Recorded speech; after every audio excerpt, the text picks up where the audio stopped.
Second gear లో ఉన్న 20 దాటేసి 40 వెళ్ళిపోతున్నాం.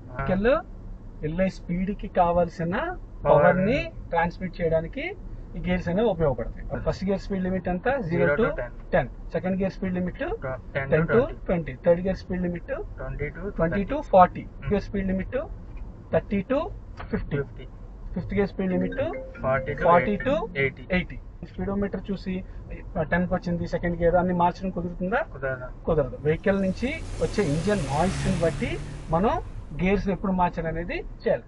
Second gear speed limit 10 to 20. ఇప్పుడు నువ్వు సెకండ్ గేర్ లో ఉన్నావు, 20 దాటేసి 40 వెళ్ళిపోతున్నావు. చూడు ఇప్పుడు వెళ్తున్నావు ఎక్సైట్. ఇప్పుడు ఏమవుతుంది? ఎలా వస్తుంది? రేజ్ అవుతుంది, సౌండ్ వస్తుంది. అంటే అక్కడ పవర్ ఏమైంది?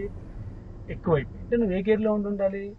అదే 4th లోనే. రోడ్ ఇంకా స్మూత్ గా ఉంటే 5th లోనే ఉండాలి. అక్కడ స్పీడ్ బ్రేకర్ ఉంది, స్లో చేసుకో. ఇప్పుడు ఏ గేర్ లో ఉన్నావు నాన్న? థర్డ్ గేర్ లో ఉన్నావు. ఇప్పుడు స్లో అయ్యావు. ఇప్పుడు యాక్చువల్ గా నువ్వు ఏం చేయాలి? ఈ స్పీడ్ కి ఏ గేర్ కి వచ్చేయాలి? ఒకవేళ నువ్వు మర్చిపోయావు అనుకో, అలాగే క్లచ్ వదిలే, బండి ఏమవుతుంది? వైబ్రేట్ అవుతుంది. అంటే ఏంటి? అక్కడ పవర్ వెంటనే ఏ గేర్ కి వచ్చేయాలి? సెకండ్ గేర్ కి వచ్చేయాలి. జనరల్ గా అయితే నువ్వు మామూలుగా అయితే సెకండ్ వేసేవాడివి, కానీ ఇప్పుడు క్లచ్ నొక్కి సెకండ్ ఈలో బండి ఏమైపోయింది? స్లో అయిపోయింది సెకండ్ వేసే లోపు. ఈ అప్లో మనకి ఎక్కువ పవర్ కావాలి కాబట్టి ఇది అప్ ఎక్కేదాకా వెయిట్ చేసి ఇప్పుడు ఎక్కేసింది. ఇప్పుడు సెకండ్ గేర్ వేసి వెళ్ళే స్పీడ్ కి కావాల్సిన పవర్ ని బట్టి గేర్స్ మార్చాలి తప్పితే బండి గుర్తులు పెట్టుకోకూడదు.